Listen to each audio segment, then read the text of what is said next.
महर्षि साहेब स्वामी जी महाराज एक छोटी सी कहानी कहते थे कभी कभी। कहते थे एक गड़ेरी बराबर जाता था भेड़ बकरी चराने के लिए जंगल। नित्य की भांति बराबर वे जाते थे भेड़ बकरी चराने के लिए जंगल।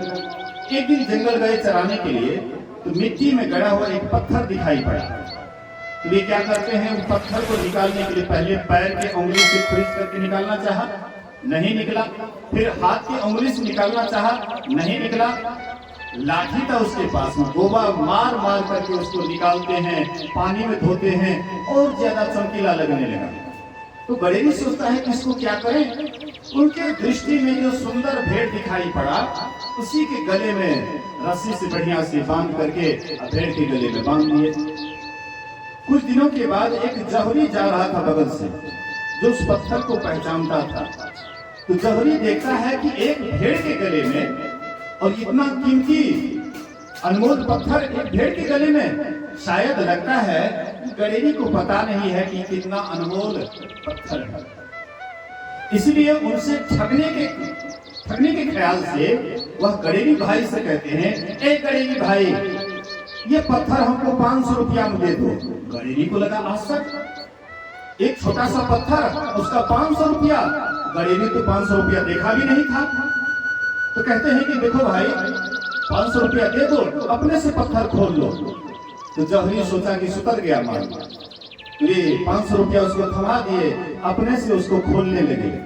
पत्थर खून तो जाता है लेकिन हाथ से लुढ़क जाता है, नीचे गिर जाता है और हजारों टुकड़ों में विभक्त हो जाता है, छोटे छोटे कणकण में विभक्त हो जाता है। और वह कणकण से आवाज निकलता है, ए मूर्ख जौहरी, अरे ये हमको नहीं जानता था, गड़ेरी भाई हमको नहीं जानता था, इसलिए मैंने इनके द्वारा किए गए अपमान को हमने सहा। पहले ये पैर के उंगली से खींचना चाहा, इसको भी मैंने सहा, हाथ से निकालना चाहा, इसको भी मैंने सहा, और लाठी का गोबा भी मैंने खाया, इसको भी मैंने सहा। अंत में मुझे भेड़ के गले में डाल दिया, इसको भी मैंने सहा। इसलिए कि ये अनजान था, ये हमको नहीं जानता था कि मैं कितना अनमोल वस्तु हूँ। लेकिन तुम तो मुझे जानता था, तुम तो मुझे जानता था, जानबूझ करके तूने मेरी कीमत केवल 500 रुपया लगाया, इसलिए मैं इस अपमान को नहीं सह सका और हजारों टुकड़ों में विभक्त हो गया, कणकण में विभक्त हो गया।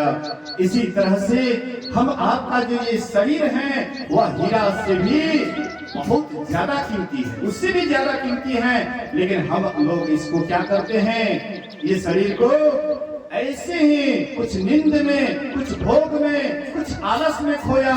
जब आया समय मौत का तो सिर धुन धुन करके रोया।